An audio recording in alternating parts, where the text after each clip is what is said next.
Welcome to this video on communicating bad news with empathy. My name is Josfrida Nyamvula Ngoa, an emergency and critical care clinician and a COVID-19 champion. The objective of this video is to demonstrate how to deliver bad news to patients. Why is it important to acknowledge pain and communicate with empathy? Delivering bad news while minimizing pain is difficult for everyone who needs to do it. COVID-19 makes it even more difficult because patients are isolated, separated from loved ones, and not allowed to receive visitors. Sometimes it's difficult because the positive test results or death of a loved one is unexpected. Remember, even more difficult than delivering bad news is hearing the news.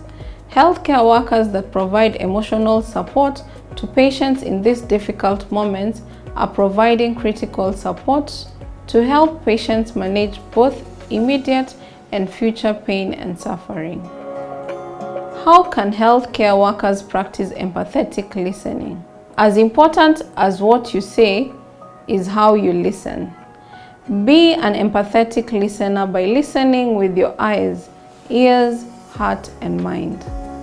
Listen with your eyes by giving the person your undivided attention.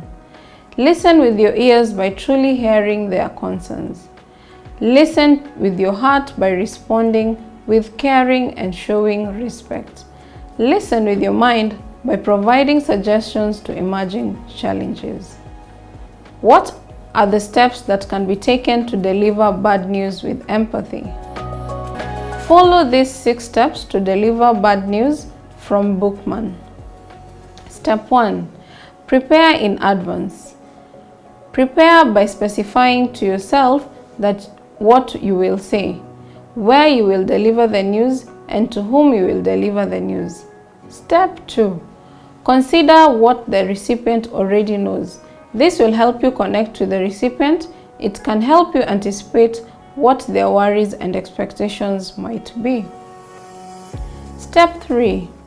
Ask permission to share the information or confirm the timing is alright. By asking permission, you can get a sense of how much information the recipient is ready to hear.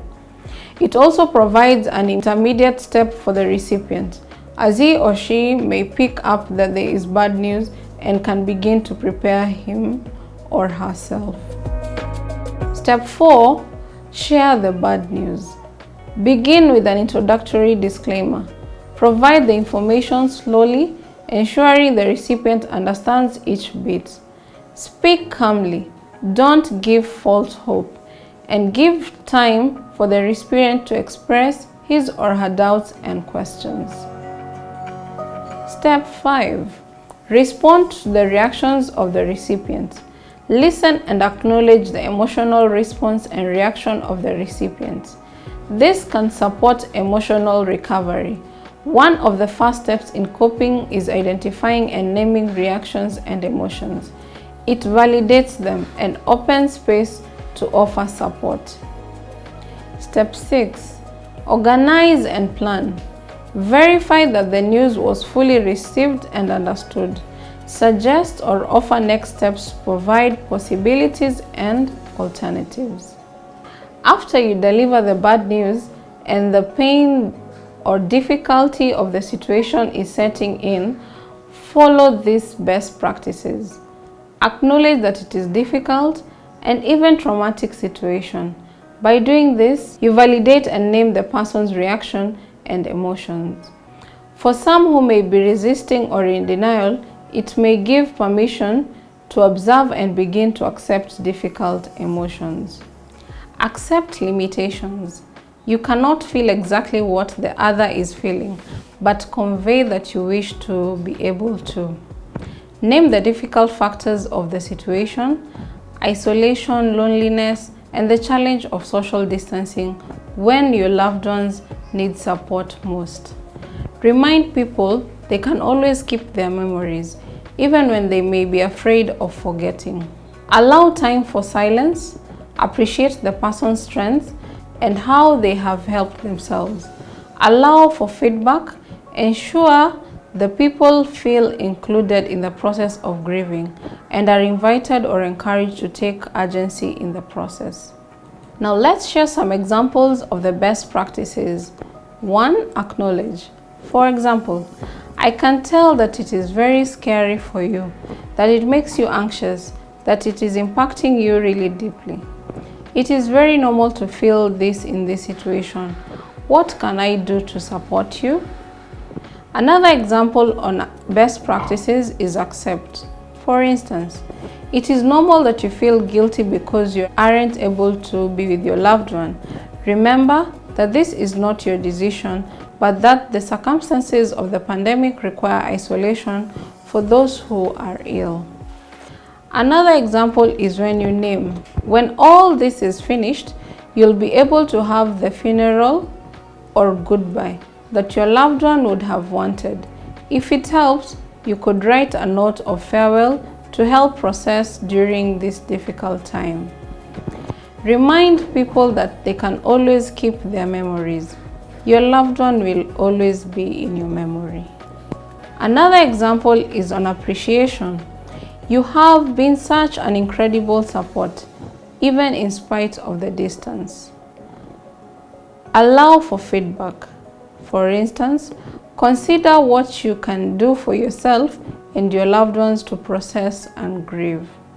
When delivering bad news or providing support, certain actions should be avoided. Do not interrupt or rush someone's story. For example, don't look at your watch or speak too rapidly. Don't touch the person if you're not sure it is appropriate to do so. Don't judge what they have or haven't done or how they are feeling. Don't say, "You shouldn't feel that way," or "You should feel lucky you survived." Don't make up things you don't know. Don't use terms that are too technical. Don't tell them someone else's story. Don't talk about your own troubles. Don't give false promises or false reassurances. Don't think and act as if you must solve all the person's problems for them. Don't take away the person's strength and sense of being able to care for themselves. Don't talk about people in negative terms. For instance, don't call them crazy or mad.